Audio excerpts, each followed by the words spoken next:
28 और 29 पीर और मंगल की दरमियानी शब को रात को तकरीबन 2:30 से 3 बजे के दरमियान का वक्त था। साथ वो टेरेस तक पहुँचे, उसने मुझे खुद बताया कि मैं पुलिस में से हूँ और आपकी घर की सर्चिंग होनी है। मैंने ऑलरेडी मेन गेट पर भी मैं देख चुका था कि काफ़ी सारे लोग दरवाज़ा टाप के अंदर दाखिल हो चुके हैं। पुलिस यूनिफॉर्म में वो लोग थे। बच्चे, उन 2 बच्चों को उन्होंने मेरी गाड़ी में उनको बिठाया और निकल आए। 2 साल का बेटा और 4 साल की बेटी। मेरा नहीं ख्याल कि मैं ज़िंदगी में 15 डायल करने के काबिल भी हूँ। अस्सलाम वालेकुम नाज़रीन, मैं हूँ सियाब अहमद अब्बासी। औसाफ डिजिटल में आपको खुशामदीद करते हैं। नाज़रीन, आपने औसाफ डिजिटल पे, ABN न्यूज़ पे या दूसरे न्यूज़ पे खबर देखी होगी कि 28 और 29 अगस्त की रात 6 लोगों को रावलपिंडी थाना सादकाबाद की हदूद से अगवा किया जाता है। आज औसाफ डिजिटल की स्क्रीन पे आप देखेंगे कि अगवा करने वाले लोगों का दायरा इख्तियार किस हद तक इस मुल्क में फैल गया है।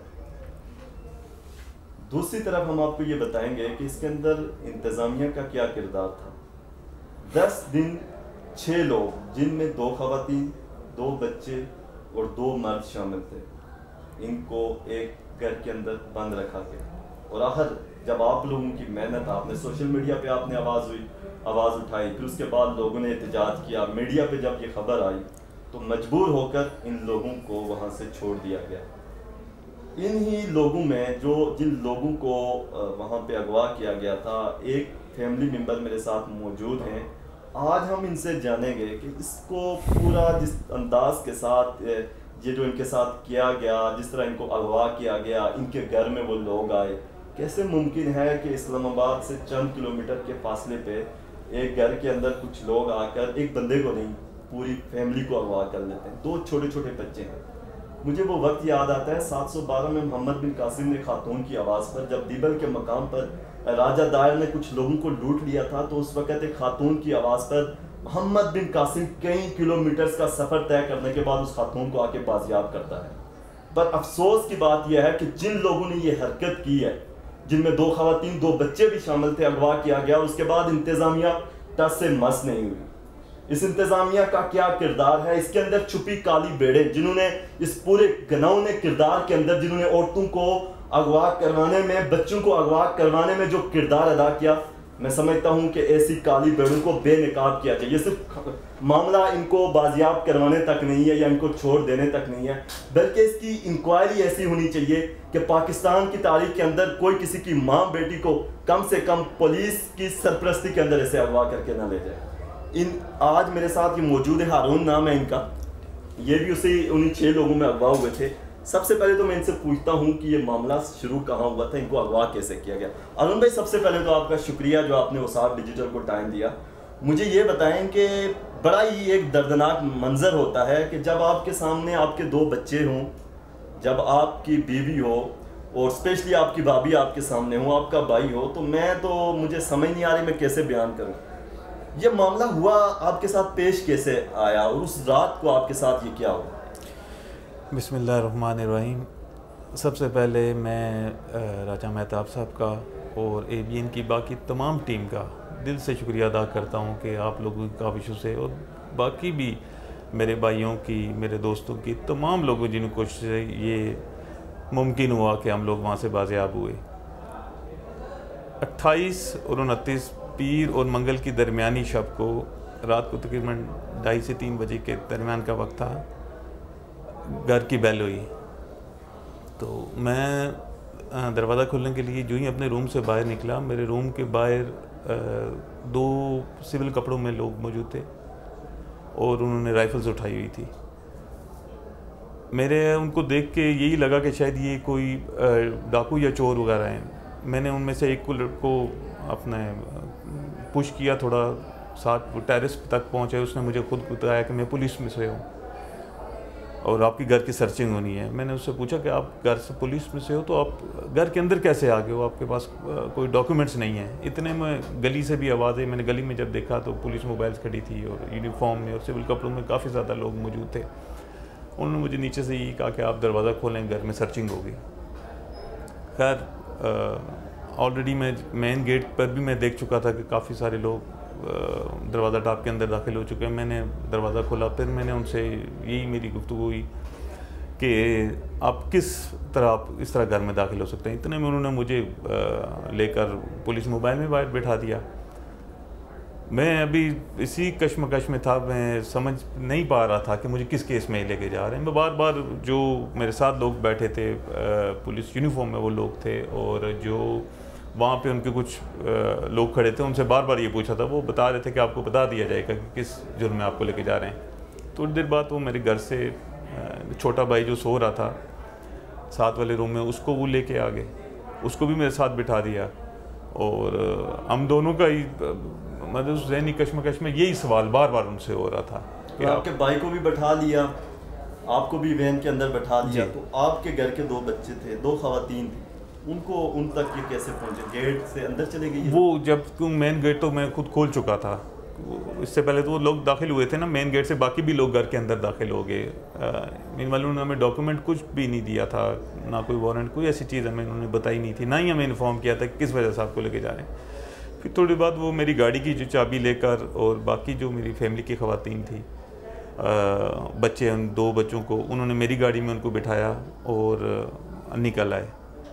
उसके बाद उन्होंने हमें किसी जगह पर ले गए, वहाँ पे जाके मुझे पूछा उन्होंने। ये रात का क्या टाइम होगा जब ये सारा वाक़या पेश हुआ? ये तकरीबन 3 बजे का टाइम होगा। रात 3 बजे? जी, रात 3 बजे इस्लामिक रियासत पाकिस्तान, इस्लामी जमहूरिया पाकिस्तान के अंदर पुलिस की वर्दी में छुपी काली भेड़ें घरों के अंदर दाखिल होती हैं, बच्चों को, औरतों को ऐसे यरमाल बना के ले जाते हैं।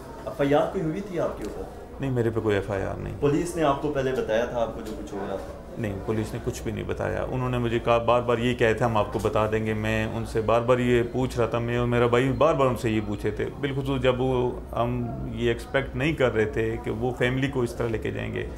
जब वो फैमिली को लेके जा रहे थे, हम इस पर भी हमने गाड़ी से उतरने की भी कोशिश की, लेकिन चूंकि वो तादाद में ज़्यादा थे तो ये हमारे लिए पॉसिबल नहीं था। कोई लोग आए, मोहल्ले के लोग उस वक्त इकट्ठे हुए हों, किसी ने आपको छुड़वाने की कोशिश की हो, चीखो पुकार हुई हो वहाँ पे उस टाइम पे? असल में रात का वो टाइम था कि वो शायद किसी को आवाज़ नहीं गई होगी मोहल्ले का। मैंने कोई बंदा वहाँ पे उस टाइम नहीं देखा था कि जो मौजूद हुआ हो, या अगर हुआ भी होगा तो क्योंकि पुलिस के जो यूनिफॉर्म में और नॉन यूनिफॉर्म में लोग काफ़ी ज़्यादा तादाद मौजूद थे, शायद किसी में हिम्मत भी ना हुई हो आगे आने की। अच्छा, मुझे ये बताएं कि क्या इसके अंदर सारी पुलिस वाले ही थे, या जिन लोगों ने आपको अगवा करवाया वो भी शामिल थे, उनकी गाड़ियाँ भी? वो भी डेफिनेटली वो भी शामिल थे, वो सिविल कपड़ों में मौजूद थे। और इसके बाद जब हम वहाँ से ले गए तो ये कुछ लोगों को हमारे घर के अंदर ही छोड़ गए थे। कुछ लोगों को आपके घर के अंदर छोड़ा गया, FIR नहीं हुई, आपको वहाँ से अगवा किया गया, और अगवा करने वाली भी पुलिस है? जी, पुलिस भी साथ ही थे उनके थे, और सिविल लोग भी उनके साथ ही थे। इस दौरान क्या उन पर प्रेशर डेवलप हुआ? किस वजह से उनको खौफ आ गया जो आपको आगे छोड़ा गया?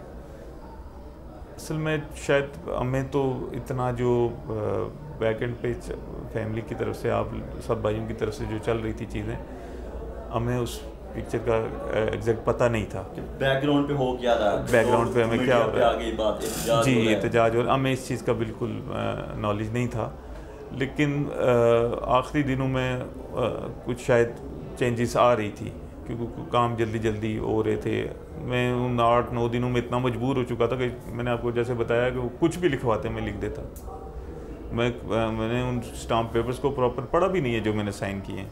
मैंने, मेरे भाई ने साइन किया, हमने उनको पढ़ा भी नहीं, पढ़ने भी नहीं दिया हमने। बिल्कुल हम वहाँ से निकलना चाह रहे थे, क्योंकि हम ख़वातीन को देखते वो बेचारी रो रो कर वो उनके रो रही थी, बस वो उनके पास तो कोई चॉइस नहीं थी इसके अलावा। बच्चे सामने रो रहे हैं, वो मतलब वो तो मासूम, आपको पता है 2 साल का बेटा और 4 साल की बेटी, वो तो शायद उसको तो नहीं पता। अब हालात बाकी आप सब समझ सकते हैं बड़े। अब मुझे बताएं कि आपका मुतालबा क्या, आप क्या चाहते क्या है? सर, एक तो चीज़ ये है कि मैं ये चाह रहा हूँ कि अल्लाह ना करे कि मुस्तकबिल में कभी किसी के साथ ये चीज़ पेश आए। हम कोई भी प्रॉब्लम होती है ना, हमें 2 नंबर याद होते हैं, 151122। अब मेरा नहीं ख्याल कि मैं ज़िंदगी में 15 डायल करने के काबिल भी हूँ, कि जिन्होंने हमारी हिफाजत करनी है अगर वो ही इस तरह का सलूक हमसे करेंगे तो हम किससे तवक्को रखेंगे। मुझे अपनी फैमिली की प्रोटेक्शन चाहिए कि फ्यूचर में कोई ऐसी चीज़ ना हो हमारे साथ। नहीं, ऑब्वियसली ये चीज़ें तो ज़िंदगी के साथ हैं। अब मुझे नहीं पता मुस्तकबिल क्या है क्या नहीं है, लेकिन मैं इससे पहले तक मेरे पास मुझे नहीं याद कि मेरी कोई ट्रैफिक वायलेशन भी होगी। तो मुस्तकबिल में मुझे नहीं पता कि कोई मुकदमा या कोई चीज़ मेरे पे डाल दी जाए। मैं इससे एक मुझे प्रोटेक्शन चाहिए।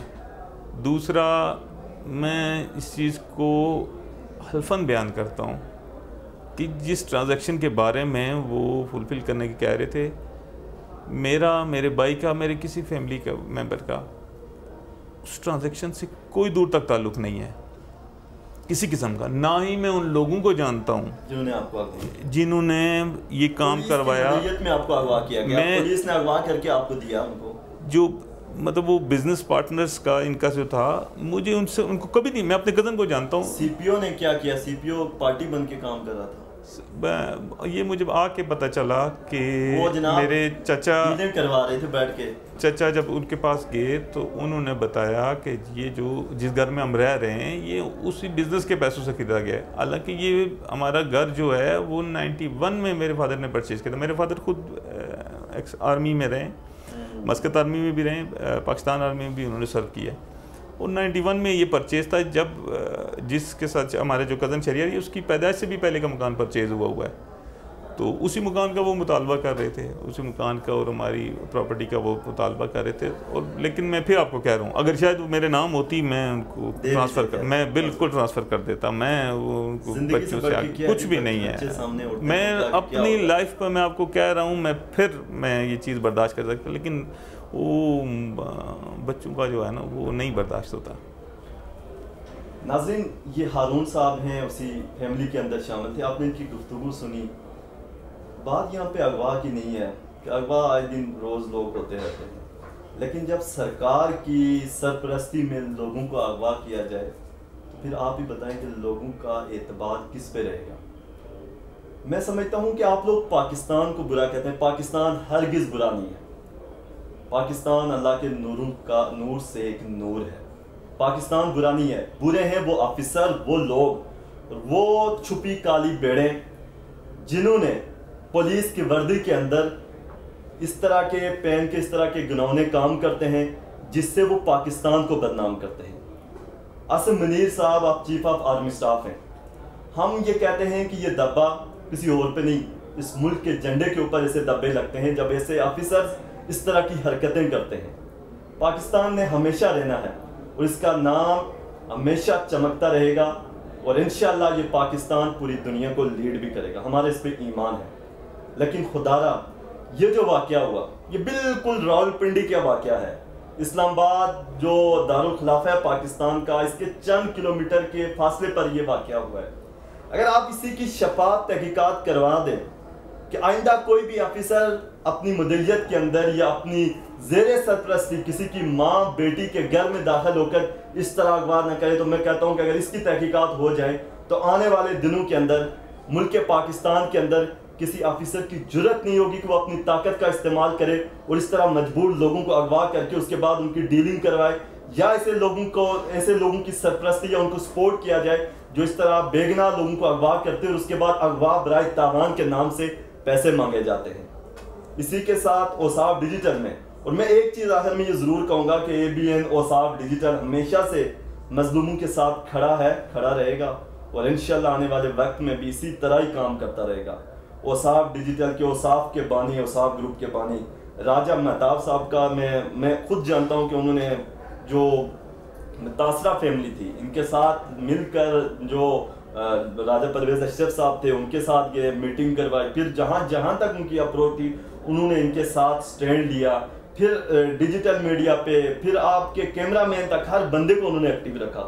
इसमें उन्होंने बहुत अहम रोल अदा किया। तो हमारी कोशिश यही होती है कि जो भी लोग, जो भी मजलूम है उनकी हम आवाज़ बने, और आप लोगों से यही दुआ करूँगा और आप लोगों से यही कहूँगा कि मुल्क पाकिस्तान को बदनाम ना करें, पाकिस्तान को ख़राब मत करें, बल्कि ऐसे लोगों को, ऐसे जो घिनौने काम करते हैं उनको ज़रूर सामने लाएं। और औसाफ डिजिटल पाकिस्तान को साफ करने के लिए ऐसे घिनौने किरदारों को हमेशा से सामने लाता रहेगा। इसी के साथ सियाब अहमद अब्बासी को दीजिए इजाज़त। अल्लाह हाफिज़। पाकिस्तान जिंदाबाद।